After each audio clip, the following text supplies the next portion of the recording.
Hello class 12th. Our today's topic is Nernst equation, one of the most important topic of electrochemistry from the theoretical point of view as well as from numerical point of view. Nernst equation क्या है? Nernst ने दी थी ये, ठीक है, इसके बारे में हम बात करते हैं. पहले कुछ थियोरेटिकल पॉइंट समझ लेते हैं. द स्टैंडर्ड इलेक्ट्रोड पोटेंशियल्स, जो स्टैंडर्ड इलेक्ट्रोड पोटेंशियल जो हम टेबल वगैरह में देखते हैं, E0 से बताते हैं. The standard electrode potential are measured in the standard states. Obvious बात है, अगर वो स्टैंडर्ड इलेक्ट्रोड पोटेंशियल है तो उसको हम किस में स्टडी करते हैं? Standard state, ideal state. Standard state क्या होती है? ठीक है, when the concentration of electrolyte is fixed as 1m at 298 kelvin. मतलब जब कंसंट्रेशन इलेक्ट्रोलाइट की क्या हो? 1m, दैट इज मोलरिटी उसकी 1m हो, 1 मोल पर लीटर, और टेम्परेचर कितना हो? 298 kelvin, that is 25 degree centigrade. ठीक है, उस समय जो आप इलेक्ट्रोड पोटेंशियल निकालते हो तो वो स्टैंडर्ड इलेक्ट्रोड पोटेंशियल कहलाता है. ये स्टैंडर्ड इलेक्ट्रोड पोटेंशियल की बात है. वैसे क्या हो सकता है, कंसंट्रेशन जरूरी थी ना आप हर जगह 1 मोल लो ही, ठीक है, कुछ भी हो सकती है. ठीक है, पर स्टैंडर्ड इलेक्ट्रोड पोटेंशियल की बात करेंगे तो कंसंट्रेशन 1m होगा और ठीक है टेम्परेचर 298 होगा. The electrode potential depend on the concentration of electrolyte solution. किसी भी इलेक्ट्रोड का जो इलेक्ट्रोड पोटेंशियल है वो किस पर डिपेंड करता है? सॉल्यूशन जो इलेक्ट्रोलाइट का आपने लिया है उसकी कंसंट्रेशन पर डिपेंड करता है. ठीक है, नर्नेस्ट इक्वेशन जिसकी हम बात कर रहे हैं, Nernst equation give the relation between electrode potential and concentration of electrolyte. क्योंकि हमने यहाँ पर बात करी कि इलेक्ट्रोड पोटेंशियल कंसंट्रेशन पर डिपेंड करता है इलेक्ट्रोलाइट की, तो नर्नेस्ट इक्वेशन क्या करती है? उस इलेक्ट्रोड पोटेंशियल और कंसंट्रेशन के बीच में हमें क्या देती है? रिलेशन देती है. क्या देती है? रिलेशन देती है. इसको हम एग्जांपल से समझेंगे. For a reaction Mn plus n electron gives m. Reduction हो रहा है क्योंकि हमको रिडक्शन पोटेंशियल्स ही लेने होते हैं, आपको मालूम है, तो इक्वेशन रिडक्शन के फॉर्म में लिखी हुई है. Mn plus ion, n electron लेकर क्या बना रहा है? m बना रहा है. ठीक है, Mn प्लस एक्वस सॉल्यूशन में जो आयंस पड़े हुए हैं वो इलेक्ट्रॉन गेन कर रहे हैं और m बना रहे हैं, जैसे Cu2 plus 2 electron, Cu2 plus 2 electron give Cu. ऐसे. तो नर्नेस्ट इक्वेशन क्या है? Emn plus m. ठीक है, जो नर्नेस्ट इक्वेशन है वो क्या है? Emn प्लस m, ठीक है, is equals to E0 Mn plus by m. ठीक है, कोई सी भी इलेक्ट्रोड हो उसको लिखना इसी फॉर्म में पड़ेगा, भले कैथोड हो या एनोड हो. क्यों? क्योंकि आप रिडक्शन पोटेंशियल यूज करोगे तो लिखना आपको रिडक्शन के फॉर्मेट में ही पड़ेगा कि Mn प्लस से m बन रहा है. Emn plus by m is equals to E0 Mn plus by m minus RT upon NF log. ठीक है, m concentration of product upon concentration of reactant. तो m कौन? सॉलिड, और concentration of reactant m plus, या आप वैसे लिखे तो Mn प्लस. ठीक है, इस इक्वेशन में पहले आप ये समझ लीजिए कि किस चीज़ का क्या मतलब है. यहाँ पर Emn प्लस m ये इलेक्ट्रोड पोटेंशियल है जो हम कैलकुलेट करना चाहते हैं. E0 Mn प्लस m ये स्टैंडर्ड इलेक्ट्रोड पोटेंशियल है. ठीक है, इसका क्या है? स्टैंडर्ड इलेक्ट्रोड पोटेंशियल है जो 298 केल्विन और 1m पर होता है. R कौन है? गैस कांस्टेंट जिसकी वैल्यू 8.314 जूल पर केल्विन पर मोल है. T टेम्परेचर है, ऑब्वियस बात है 298. F कौन है? फैराडे कांस्टेंट है 96500 कूलम. ये क्या होता है? 1 मोल इलेक्ट्रॉन पर चार्ज. फैराडे कांस्टेंट क्या है? Charge on 1 mole electron. Charge on 1 mole electron. एक इलेक्ट्रॉन पे चार्ज 1.602 इंटू 10 की पावर माइनस 19. तो 1 मोल पे क्या हो जाएगा? 1.602 इंटू 10 की पावर माइनस 19 इंटू 6.022 इंटू 10 की पावर 23. एक इलेक्ट्रॉन पे चार्ज इतना, तो 1 मोल पर कितना? ठीक है, और n क्या है? Number of electron transferred. अब ये रिएक्शन के हिसाब से चेंज होते रहेंगे कि 2 इलेक्ट्रॉन गेन हो रहे हैं या 3 हो रहे हैं या 1 गेन हो रहा है या 1 लूज हो रहा है, उससे आएगा. m क्या है? कंसंट्रेशन ऑफ मेटल यानी सॉलिड की, वो जो आपकी 1 होती है हमेशा सॉलिड की कंसंट्रेशन. तो और Mn प्लस क्या है? कंसंट्रेशन ऑफ आयंस, क्योंकि टेक्निकली जो कंसंट्रेशन होती है वो आयंस की ही होती है. जिस कंसंट्रेशन की हम बात करते हैं वो किसकी होती है? आयंस की ही होती है. तो अगर हम जहाँ पर हमने देखा कि भाई किस वैल्यू का क्या मतलब है इसके अंदर, अब इस इक्वेशन में अगर हम इन वैल्यूज़ को पुट करते हैं, ठीक है, देखिए अगर हम इस इक्वेशन में इन वैल्यूज़ को पुट करेंगे तो हमारी equation Mn plus by m is equals to E0 Mn plus by m minus, यहाँ मैं लॉग जो कि एक्सपोनेंट के फॉर्म में है, इसको बेस 10 में चेंज करता हूँ तो ध्यान रखिए हमेशा एक कांस्टेंट आता है 2.303। ठीक है, लॉग को बेस 10 में चेंज कर रहा हूँ तो यहाँ पर क्या कांस्टेंट आएगा 2.303 फिक्स है। RT upon NF log base 10 M solid upon Mn plus aqueous. ठीक है, इसके अंदर अगर हम वैल्यूज पुट करते जाएंगे Mn plus by M is equals to E0, Mn plus by M is equals to minus 2.303 8.314 into 298। N की value obvious बात है मुझे मालूम नहीं है क्योंकि वो रिएक्शन पर बेस करेगी। ठीक है, और F की वैल्यू आपको मालूम है 96500 log M solid upon Mn plus aqueous. ठीक है, ये क्वेश्चन बन गया। इस पूरे को अगर हम सॉल्व करें, ठीक है, E Mn plus by M is equals to E0 Mn plus by M minus, अब इस पूरे को आपको सॉल्व करना है तो इसको पूरे को सॉल्व करने के बाद क्या आ जाता है 0.059 upon n, 2.303 into 8.314 into 298 upon divide by 96500। ये सब चीज़ें फिक्स्ड है तो इनको सॉल्व करने के बाद क्या आ जाता है 0.059 log m solid upon Mn plus aqueous. ये आ गया। तो अगर मुझे न्यूमेरिकल करना हो तो मैं डायरेक्ट ये फॉर्मूला यूज़ कर लूँगा सीधा, ये सारी कैलकुलेशन क्यों करके दिखाऊंगा, मैं डायरेक्ट ये फॉर्मूला भी यूज़ कर सकता हूँ सीधा। ठीक है ना। अब क्योंकि हमें मालूम है कि ms जो है इसकी वैल्यू कितनी होती है 1 होती है, तो जो मेरी फाइनल इक्वेशन बनेगी वो क्या बनेगी E Mn plus by M is equals to E0 Mn plus by M minus 0.059 upon n की वैल्यू हमें पता नहीं है, वो डिपेंड करेगा क्वेश्चन पे, इक्वेशन पे। लॉग इसकी वैल्यू क्या होती है 1। ठीक है, यूनिटी लेते हैं हम सॉलिड की हमेशा, तो 1 अपॉन Mn प्लस एक्वस। ठीक है, तो ये हमारा क्या निकल गया, इलेक्ट्रोड, किसी भी इलेक्ट्रोड का अगर मुझे इलेक्ट्रोड पोटेंशियल निकालना है तो ये उसके लिए क्या बन गई नर्नेस्ट इक्वेशन। इसको यूज़ कैसे करते हैं that we will see in the application of Nernst equation में देखेंगे आगे। ठीक है, तो इस तरीके से नर्नेस्ट इक्वेशन किसके बीच में रिलेशन बताती है, इलेक्ट्रोड पोटेंशियल एंड कंसंट्रेशन। ठीक है, कंसंट्रेशन दैट इज मोलैरिटी। ठीक है, तो जो नर्नेस्ट इक्वेशन से किसी एक इलेक्ट्रोड का, ठीक है, जो इलेक्ट्रोड पोटेंशियल अगर हमें निकालना है तो वो क्या होगा E Mn plus by M is equals to E not Mn plus by M minus 0.059 upon n log 1 upon Mn plus, यानी आयंस की कंसंट्रेशन। तो this is about the Nernst equation.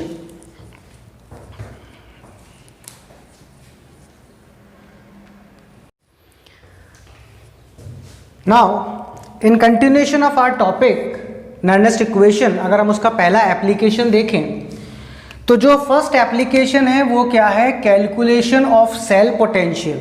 ठीक है, यूजिंग नर्नेस्ट इक्वेशन। अगर हमारे को कोई cell दे रखा है तो उसका अगर हमें सेल पोटेंशियल निकालना है, ठीक है, तो वो हम नर्नेस्ट इक्वेशन की हेल्प से कैसे निकाल सकते हैं। अभी हम जो एग्जांपल में सेल ले रहे हैं वो कौन सा ले रहे हैं, जो हमने गैल्वेनिक सेल में एग्जांपल देखा था जिसमें जिंक जो था वो एनोड की तरह बिहेव कर रहा था और कॉपर जो था वो एनोड की तरह बिहेव कर रहा था, वही सेल ले रहे हैं। तो cell given Zn by Zn plus two 1m salt bridge Cu2 plus 1m। ठीक है, एनोड सॉल्ट ब्रिज कैथोड, तो ये एनोड है ये कैथोड है। एनोड पे जिंक 2 इलेक्ट्रॉन लूज कर रहा है, कैथोड पर 2 इलेक्ट्रॉन कॉपर गेन कर रहा है। तो यहाँ से हमें पता पड़ जाएगा कि n की वैल्यू क्या हो जाएगी 2 हो जाएगी। ई सेल आपको मालूम है ई कैथोड माइनस ई एनोड होता है, ई लेफ्ट माइनस ई राइट। ठीक है, ई राइट माइनस ई लेफ्ट होता है। ठीक है, और ई Cu2 plus by Cu minus E Zn2 plus by Zn, दोनों में यहाँ पर इसका रिडक्शन हो रहा है दिख रहा है, लेकिन यहाँ पर इसका हो रहा ऑक्सीडेशन है, लेकिन हमने क्या दिखाया है रिडक्शन, क्योंकि हमें क्या यूज़ करना है रिडक्शन पोटेंशियल, इसलिए लिखते समय रिडक्शन ही लिखा जाएगा। हो रहा ऑक्सीडेशन है बट लिख रहे किस फॉर्म में, रिडक्शन के। अब हमारी जो रिएक्शन है अगर हम उसको देखें कि जो हमको रिएक्शन यहाँ पर दे रखी है वो क्या है कि Zn, ठीक है, जो सॉलिड है, ठीक है, Cu2 प्लस जो कैसा है, एक्वस है, उससे क्या बन रहा है, Zn2 प्लस एक्वस, और Cu क्या बन रहा है, सॉलिड। तो ये हमारी रिएक्शन है गैल्वेनिक सेल की। अब यहाँ पर अगर हम एक एक इलेक्ट्रोड पोटेंशियल निकालेंगे, पहले हमने निकाला electrode potential of copper electrode का निकाल रहे हैं हम, ठीक है। तो E Cu2 plus by Cu is equals to, जो हमने इलेक्ट्रोड पोटेंशियल का फॉर्मूला निकाला था, E naught Cu2 plus by Cu minus 2.303 RT upon 2F। N की वैल्यू क्या ले ली मैंने, 2, क्योंकि 2 इलेक्ट्रॉन्स का ट्रांसफर हो रहा है, ठीक है, पर एटम, लॉग, ठीक है, Cu upon Cu2 plus, Cu solid और Cu2 प्लस कैसा, एक्वस, ठीक है। इसी तरीके से अगर हम, ठीक है, इलेक्ट्रोड पोटेंशियल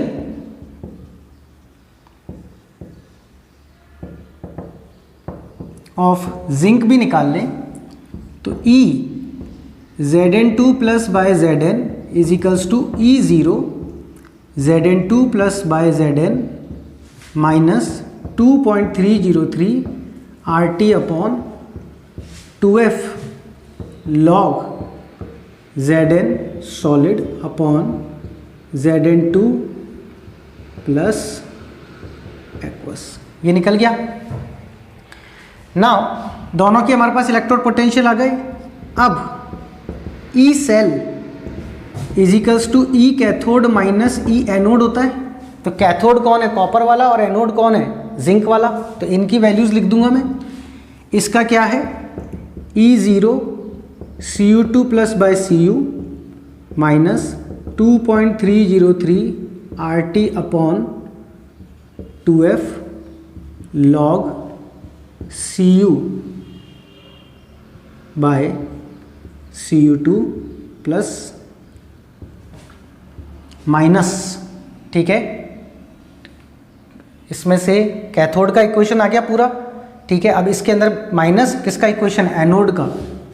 तो वो क्या हो जाएगा, E0 Zn2 plus by Zn minus 2.303 RT upon 2F log Zn upon Zn2 plus, ठीक है। यहाँ पर अब मैं क्या कर सकता हूँ, जो ई सेल है, ठीक है, इसमें ये दोनों कॉमन ले सकते हैं हम। इसको सॉल्व कर लेते हैं पहले। E0 Cu2 plus by Cu minus 2.303 RT upon 2F, ठीक है, log Cu upon Cu2 plus minus E0 Zn2 plus by Zn, और ये माइनस माइनस क्या हो जाएगा, plus 2.303 RT upon 2F log Zn by Zn2 plus, ठीक है। इस पूरी इक्वेशन को मैंने क्या करा, सॉल्व कर लिया। पहले मैंने इलेक्ट्रोड पोटेंशियल कॉपर का निकाल लिया, फिर मैंने इलेक्ट्रोड पोटेंशियल जिंक का निकाल लिया, फिर एज पर ई सेल मुझे मालूम है वो क्या होता है, ई कैथोड माइनस ई एनोड। तो ई कैथोड के लिए मैंने ये वैल्यू लिख दी पूरी, ठीक है। ये ई कैथोड हो गया मेरा, और ये पूरा मेरा क्या हो गया, ई एनोड। और फिर मैंने ब्रैकेट को सॉल्व कर दिया, ठीक है। अब इस पूरी इक्वेशन को अगर हम सॉल्व करते हैं, ठीक है, तो वो कैसे होगा,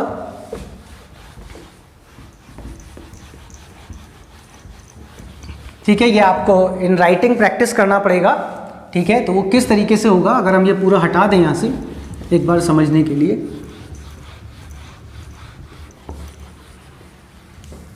ठीक है। तो वो कैसे होगा आपका, ठीक है, E cell is equals to E0 Cu2 plus by Cu minus E0 Zn2 plus by Zn, ये कॉमन निकाल लिया मैंने, ठीक है। आपका जो लास्ट इक्वेशन थी उससे मैंने क्या करा, ECU2 प्लस माइनस और E0 Zn2 प्लस, ये मैंने क्या निकाल लिया, कॉमन निकाल लिया। अब इसके बाद मेरे पास क्या था, माइनस का, ठीक है, 2.303 RT upon 2F log Cu by Cu2 plus 2.303 RT upon 2F log Zn by Zn2 plus, ये था, ठीक है। तो इसमें से तो हमने कॉमन ले लिया। अब यहाँ से हम क्या करेंगे, ठीक है, 2.303 RT अपॉन 2F को कॉमन ले लेंगे।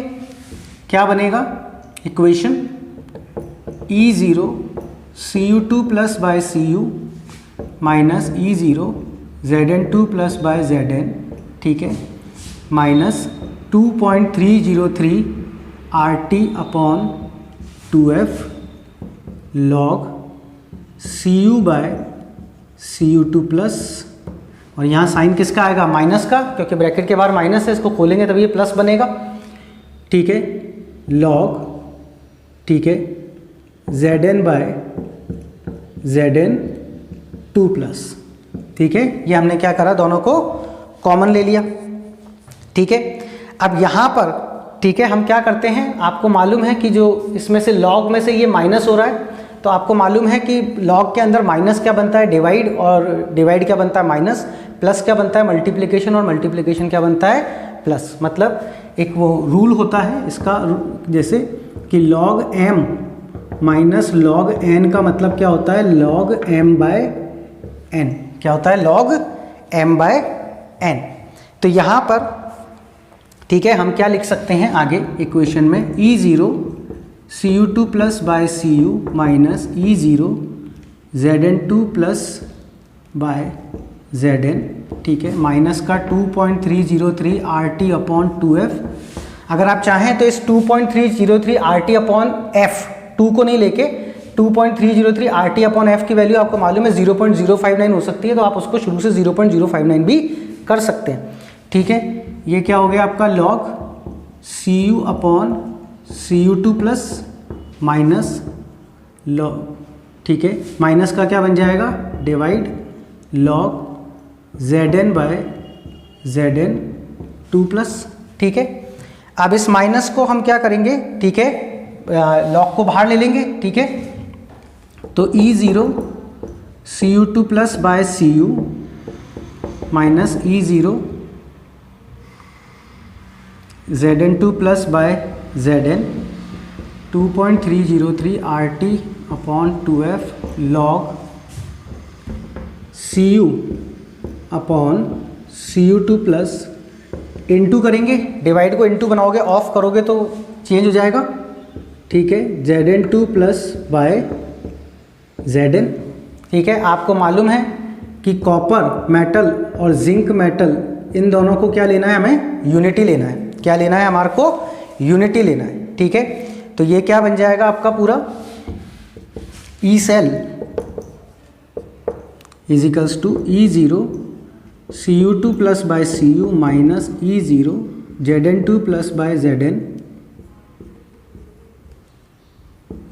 Minus 2.303 RT upon 2F log, इसकी वैल्यू 1 और इसकी वैल्यू 1 रख देंगे तो क्या आ जाएगा, Zn2 plus by Zn, sorry Zn2 plus bye Cu2 plus, ठीक है। और इस पूरी वैल्यू को अगर आपको, ठीक है, अगर आपको मालूम है यहाँ पर इस पूरी वैल्यू को अगर मैं सॉल्व करता हूँ तो आपको पता है कि ये वाली जो वैल्यू है, ठीक है, वी नो वेरी वेल कि E0 Cu2 plus by Cu minus E0 Zn2 plus by Zn, ये तो आपका E0 सेल हो गया, ठीक है, स्टैंडर्ड, ठीक है। और ठीक है 2.303 RT अपॉन F की वैल्यू आपको मालूम है 0.059 हो गई, ठीक है। तो उसकी वैल्यूज़ को अगर हम यहाँ पर यूज़ करेंगे तो आपका E सेल जो आ जाएगा वो क्या आ जाएगा, E0 Cu2 plus by Cu, sorry E0, इस पूरे को रिप्लेस करके मैं क्या लिख सकता हूँ, E0 सेल माइनस इधर सॉल्व किया 0.059 upon 2 log Zn2 plus bye Cu2 plus. ठीक है, तो ये क्या हो गया मेरा, इस तरीके से मैं पूरा डेरिवेशन कर सकता हूँ। ठीक है, और इन द सेम वे चाहूँ तो मैं फाइनल फॉर्मूले की हेल्प से क्या कर सकता हूँ, पूरा ई सेल निकाल सकता हूँ। ई सेल दे रखा हो तो मैं E0 सेल निकाल सकता हूँ। ठीक है, इस तरीके से हम क्या कर सकते हैं, किसी सेल का, ठीक है, किसी सेल का पोटेंशियल निकाल सकते हैं with the help of electrode potential using the Nernst equation, using the Nernst equation. ठीक है, इसी बेस पर अगर हम इसी इक्वेशन का यूज़ करते हुए इसमें एक और सिंप्लीफाइड चीज़ देखें कि अगर सपोज कीजिए कि हमारे को क्या करना हो, इक्विलिब्रियम कांस्टेंट निकालना हो किसी इक्वेशन में, क्या निकालना हो, इक्विलिब्रियम कांस्टेंट की वैल्यू पूछ लें आपसे, तो वो भी आप डायरेक्टली इसकी हेल्प से निकाल सकते हैं। ठीक है, लेट्स सी। ठीक है, तो यहाँ पर हमने क्या करा है कि इक्वेशन को चलाया है। ठीक है, और आप इक्वेशन को जैसे जैसे आगे फॉर्मेट में चलाते जाएंगे वैसे वैसे आपको क्लियर होती जाएगी। ठीक है, now in the same way अगर मैं इसका एक सेकंड एप्लीकेशन देख लूँ, सपोज कीजिए जो इक्वेशन मुझे दे रखी है, ठीक है, उसी की हेल्प से मैं करना चाहता हूँ। ठीक है, यही मेरी इक्वेशन है। ठीक है, और अब हम क्या देखना चाहते हैं, ठीक है, क्या निकालना चाहते हैं, सेकंड एप्लीकेशन में हम क्या कर रहे हैं, calculation of equilibrium constant that is Kc, जो हमने 11th में ही पढ़ा है। तो अगर आप देखें तो यहाँ पर आप Kc निकालोगे तो Kc की वैल्यू अपने आप में क्या होगी, आपको मालूम है, concentration of product upon concentration of reactant. तो Zn2 plus into Cu upon Zn upon Cu2 plus. अब आपको मालूम है कि Zn और Cu की वैल्यू तो 1 होती है। ठीक है, Zn की वैल्यू मेटल, ठीक है, और कॉपर सॉलिड दोनों की वैल्यू क्या होती है 1, तो उसको पुट करेंगे तो Kc इजिकल्स टू क्या आ जाएगा, Zn2 प्लस की कंसंट्रेशन अपॉन Cu2 प्लस की कंसंट्रेशन। अभी राइट नाउ हमने देखा था कि ई सेल कितना आ रहा था, ठीक है, E0 सेल माइनस 0.059 अपॉन 2, ठीक है, या फिर आप कह लीजिए n। ठीक है, यहाँ पर 2 था, हम क्या कह सकते हैं, n कह लीजिए आप, कोई और भी रिएक्शन हो तो। और लॉग, ठीक है, क्या आ रहा था, Zn2 plus upon Cu2 plus. तो Zn2 plus upon Cu2 plus किसके इक्वल है, Kc के। तो E सेल कितना हो गया, E0 cell minus 0.059 upon n log Kc। तो this is how you can also calculate the equilibrium constant. क्या कर सकते हैं आप, इक्विलिब्रियम कांस्टेंट को भी कैलकुलेट कर सकते हैं with the help of Nernst equation. अगर सपोज कीजिए कोई जर्नल इक्वेशन होती, ठीक है, कुछ इस तरीके की इक्वेशन होती, ये तो हमने एक एग्जांपल में देखा। ठीक है, तो जर्नल इक्वेशन होती AA plus BB gives CC plus DD। ठीक है, तो इसका Kc क्या होता, C की कंसेंट्रेशन इंटू D की कंसेंट्रेशन अपॉन A की कंसेंट्रेशन इंटू B की concentration. We have done in 11। ठीक है, C की पावर C, D की पावर D, A की पावर A, B की पावर B। तो अब आप क्या करेंगे, अगर आपको वो इक्वेशन निकालनी है तो कैसे निकल जाएगी, E cell is equals to E0 cell minus 0.059 upon n log, और Kc की वैल्यू लिख दीजिए। Kc की वैल्यू क्या है, C की पावर C, D की पावर D अपॉन A की पावर A और B की पावर B। ठीक है, तो कोई भी अगर जनरल इक्वेशन हो तो इस तरीके से कर दीजिए। और इसमें क्या करना है, अल्टीमेटली अगर कोई चीज़ें अगर आपको सॉलिड दे रखी हैं, जो चीज़ आपको यहाँ पर सॉलिड दे रखी होगी उसकी कंसेंट्रेशन क्या मान लीजिएगा आप, 1 मान लीजिएगा, और नहीं दे रखी होगी तो जो आपको कंसेंट्रेशन या मोलरिटी उसकी दे रखी है वो वैल्यू यहाँ पर पुट कर लीजिए। तो this is how you can, second application क्या था इसका, that is calculation of equilibrium constant with the help of Nernst equation. तो नर्नेस्ट इक्वेशन से हम सेल पोटेंशियल निकाल सकते हैं और नर्नेस्ट इक्वेशन से ही हम इक्विलिब्रियम कांस्टेंट भी निकाल सकते हैं ऑफ द रिएक्शन। ठीक है, ये पूरा जो लेक्चर है, ठीक है, इसको राइटिंग में प्रैक्टिस करेंगे। राइटिंग में जितना आप इसको प्रैक्टिस करेंगे उतना ही ये आपको क्लैरिटी देगा। तो it is must, you should practice it in writing.